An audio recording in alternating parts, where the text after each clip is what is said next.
യത്തീമിൻ കണ്ണുനീർ തുടയ്ക്കുവാനെന്നെന്നും എത്തുന്നോനല്ലയോ ദൈവദൂതൻ.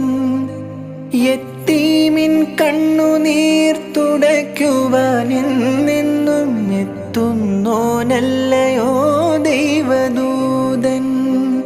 യത്തീമിൻ കുമ്പിളിൽ കരുണാമൃതം തൂകും ഉത്തമരല്ലയോ പുണ്യവാന്മാർ.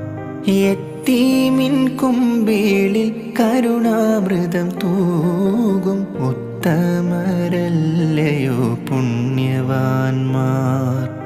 അല്ലാവിൻ കാരുണ്യമില്ലെങ്കിൽ ഭൂമിയിൽ എല്ലാരും യത്തീമുകൾ. അല്ലാവിൻ